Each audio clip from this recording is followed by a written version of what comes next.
This is the reality. The very structures we trust, hospitals, schools, housing, are collapsing before our eyes. This is not an isolated accident, but a systemic crime. Whenever you try to film, someone will say, "Turn off the camera or you'll be arrested." That is not just a threat, it is the manifestation of a mechanism that protects wrongdoing. Behind the glossy facade of progress lies a terrifying secret. Too many buildings are illusions. What appears solid is often the product of organized hollowing out, skimming off essential materials, cutting corners, replacing real components with cheap, fragile substitutes. Houses, roads, and public works are turned into sophisticated traps, waiting for the moment to collapse. Here is a recording of workers skipping the bolts at the joints between steel columns and floors. They don't even drill holes for the massive screws. The steel columns, which should bear the weight of the upper floors, are merely placed there. A minor tremor could turn the building into a heap of shattered steel and concrete. Elsewhere, the technique of fake welding is revealed, replacing actual steel welds with glue, covered with a layer of nickel plating for appearance. What should have been molten welds ensuring structural integrity has become nothing more than adhesive and cosmetic coating. This philosophy of making it look good on the outside extends from hidden joints to even the most pitiful shelters for families. Today I did some plumbing work and came away with a whole new perspective on construction. This outer stairwell wall was supposed to be built with 12-centimeter bricks, but on closer look, it wasn't brick at all. It was foam. Look, I pushed a screwdriver right through, the thin layer of plaster outside couldn't hide it, and just a strong kick would send the entire wall flying apart. The deception is not limited to private housing. In Chengdu, riverside guardrails supposedly built for public safety turned out to be filled with foam inside, transforming protective barriers into useless paper tubes. If the illusion of solidity wasn't frightening enough, the truth about these so-called sturdy materials is even worse. A man held up 2 red bricks that looked ordinary, smashed one, and revealed a core of lime fragments mixed with impurities. They're all like this, even the cheapest red bricks are fakes. This is the reality homebuyers across the country are facing.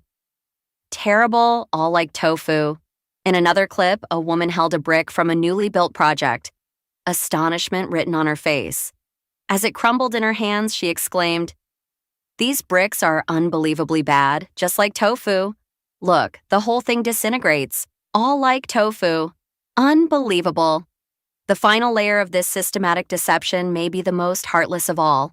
In one video, a man says, "A fake fire extinguisher? Look, when you spray it, it's just powder." In another, a man tests a brand new extinguisher, a device meant to be the last line of defense between life and death. When he used it on a small fire, it only released a weak puff of dust, utterly useless, incapable of putting out the flames. Tragic consequences have already occurred. At a hospital in Guangzhou, the ceiling of a ward suddenly collapsed, sending concrete crashing down onto an elderly patient being treated for a brain hemorrhage. The hospital's response was as cold as the concrete itself, focusing only on the lifespan of the building while deliberately downplaying the fact that a helpless patient had been struck. In Chaozhou, the ceiling of the main lobby at the central hospital suddenly caved in, crushing several people waiting for medicine and injuring 4. In Nanjing, the ceiling of the outpatient department at Gulu Hospital also once collapsed, injuring at least 1 person and sparking an online outcry. One netizen wrote, "Even hospital projects which directly concern health are nothing but tofu dreg construction." It really makes you think. If hospitals are unsafe, schools are no exception. In Fuzhou, the ceiling of a classroom suddenly fell, injuring 1 student. The school's reassurance that the child is fine was little more than a last-ditch excuse. But in China, the horror follows you all the way home. A family security camera captured the moment 2 little girls sitting on a sofa were suddenly engulfed in dust as the ceiling collapsed right above them. Fortunately, they were unharmed, but the footage is a haunting reminder that at any moment, even inside one's own home, disaster can come crashing down from above. A blogger posted a video of a wrecked bedroom with the stunned caption, "Sleeping peacefully at home. Why did the ceiling fall down?" Nowhere is safe. From hospital beds to school desks to living room sofas, the threat lurks. Tofu Dreg projects have erased the most basic assumption that the roof over your head will still be there in the morning. Fear seeps into daily life, embedded in every brick and every layer of plaster. Across many Chinese cities, even the ground itself has become frighteningly unstable. An ordinary day at a used car market in Kunming suddenly turned into chaos when a fence began to tilt and a large section of earth caved in, exposing a gaping construction pit below. A witness recalled, "It was like being in a disaster movie. The ground just vanished into a deep hole." That same day in Hefei, a massive sinkhole swallowed part of Jinning Road, sending a white SUV plunging into the void. Rescuers had to use a crane to haul the vehicle out, saving 4 trapped occupants. But the most horrifying tragedy unfolded at a railway construction site in Shenzhen, where workers had long noticed soil and rocks falling into the tunnel, until the ground suddenly exploded open, creating a chasm dozens of meters wide that swallowed an entire 7-lane road and a nearby building. 13 people, workers, engineers, and project managers, vanished into the earth. This was no surprise, but a disaster foretold. These incidents recall a series of foundation collapses in housing projects across the country, from a Beijing resettlement block that fell after a single rainstorm to a country garden project in Xinjiang where an entire building sank into a giant pit. The arteries of the nation, its highways and bridges, are also bleeding from the same disease. In the early morning hours in Guangdong, a section of the Meizhou Parallel Expressway suddenly collapsed, sending 23 vehicles plunging into the abyss and killing 52 people. The Chinese authorities called it a natural disaster, but the images from the scene told a different story. A story of shoddy construction and the crime of negligence. This is a system where infrastructure crumbles before it even has the chance to serve the public. A netizen posted a video of a newly built highway in Kuzhou, Zhejiang province, never yet open to traffic, that had already cracked and subsided. The road was a failure even before the first car had driven on it. Tellingly, the person who exposed the incident was later pressured by local authorities to delete the video. But the danger is not confined within China's borders. The model is exported. Through the Belt and Road projects, fragile construction follows Chinese equipment and engineers abroad. A station in Novi Sad, Serbia, collapsed just a few years after completion, killing many. A bridge in Kenya fell before it was even inaugurated. In Thailand, a Chinese-built project was destroyed in an earthquake, and the first reaction of the company was not to aid victims or investigate, but to erase all promotional material and wipe evidence from social media. Behind these projects lies not just substandard concrete, but an entire apparatus of concealment, censorship, erasure, cover-up. The deeper problem is this: these failures are not a string of isolated accidents, but the product of a system, one where profit and the protection of vested interests prevail over human life.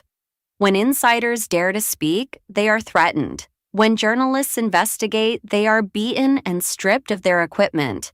Victims who cry out for help are branded as troublemakers and silenced by force rather than heard.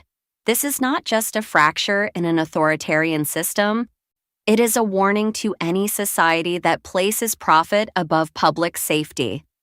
When materials are faked, when standards are ignored, when truth is crushed, people pay the price with their lives and their trust.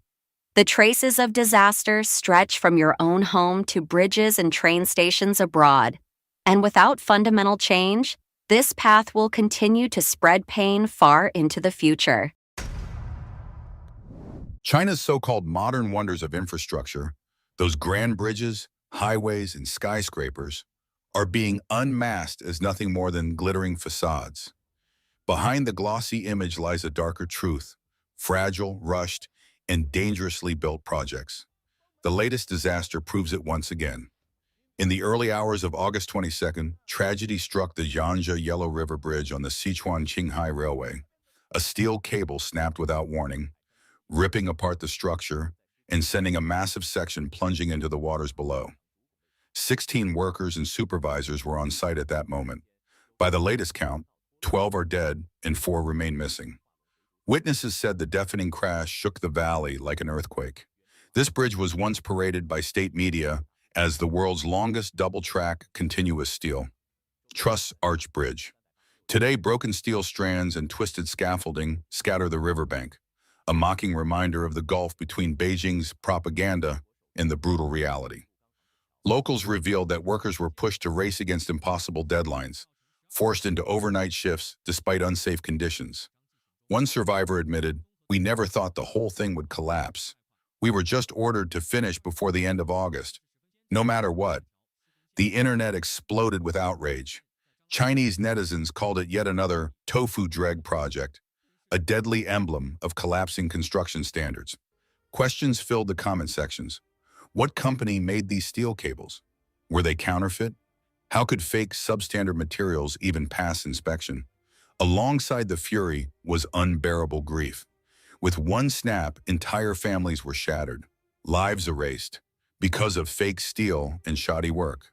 What Beijing once promoted as a showcase of China's engineering strength now lies in ruins, a grim warning of the rot behind the so-called infrastructure miracle. But this bridge collapse is just one chapter in a long list of tragedies that expose the fragility of China's construction boom. On August 16th, a sudden flash flood tore through Dongwugai Valley in Inner Mongolia, trapping 13 campers from 5 families. 10 never returned home, 2 remain missing, and only 1 survived. Just a day earlier, during the Changkun Beer Festival in Sichuan, a steel truss came crashing down.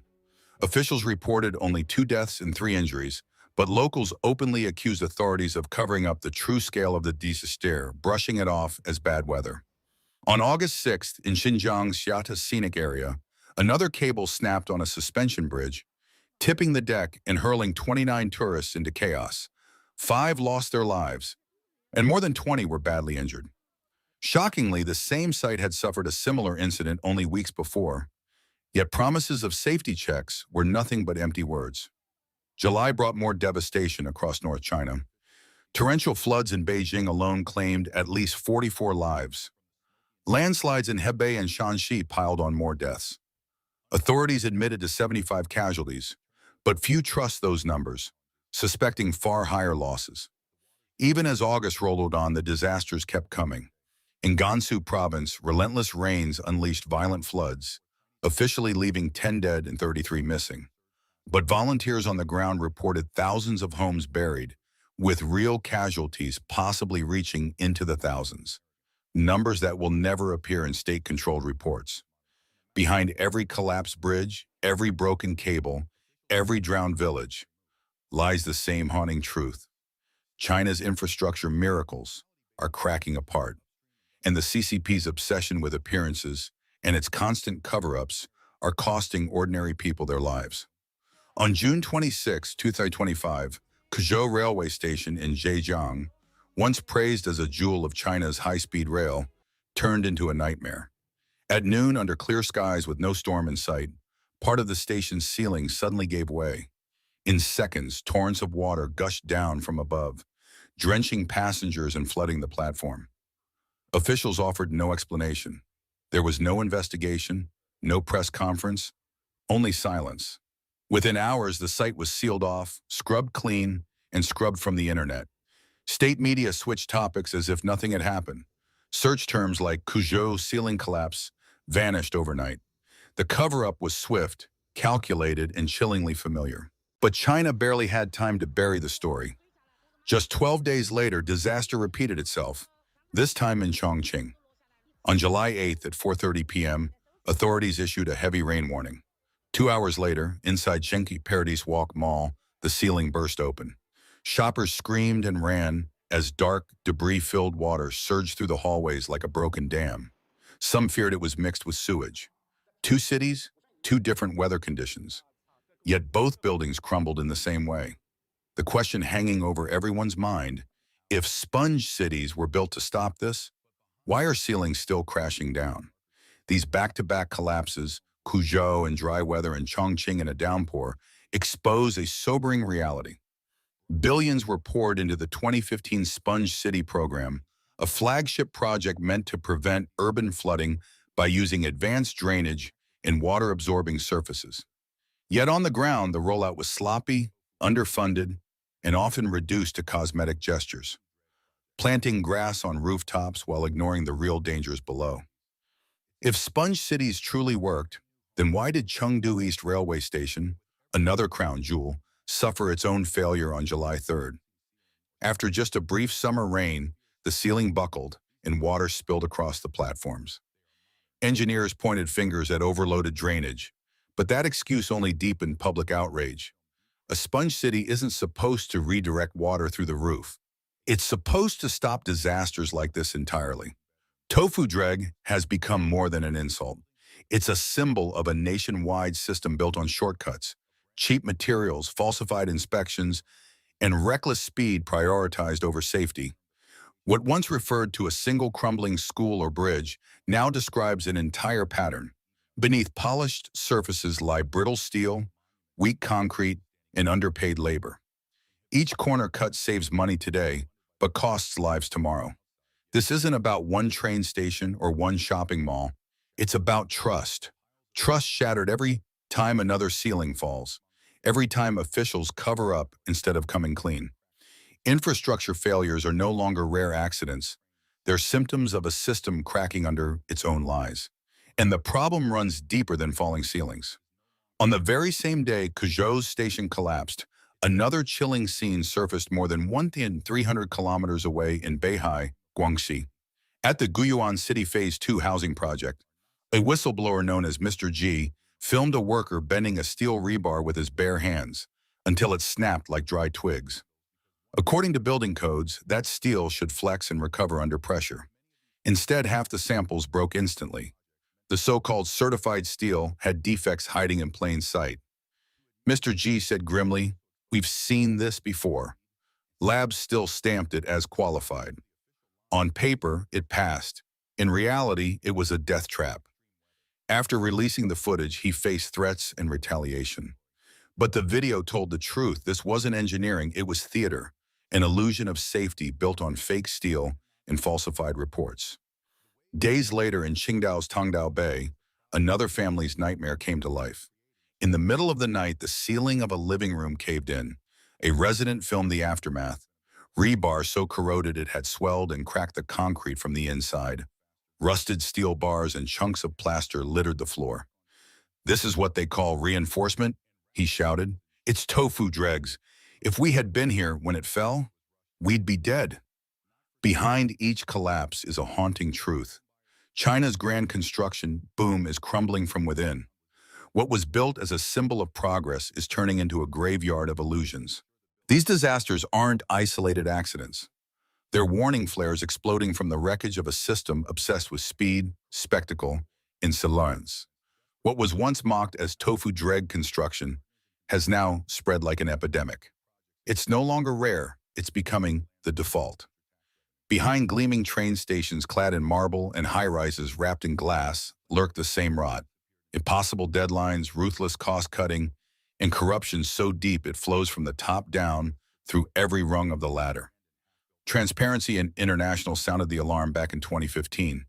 Their survey found that more than 1 in 3 Chinese companies openly admitted to bribing officials, most often to secure lucrative construction contracts. Xi Jinping's so-called anti-corruption drive, launched in 2013, promised a clean house. But experts argue it was more about consolidating power and crushing rivals than fixing the disease. Even insiders whisper the truth. A university student named Zinu, whose uncle runs a construction firm, told NPR that swapping quality materials for cheap substitutes isn't a scandal. It's just business as usual. In her words, corruption is automatic. You don't even think about it.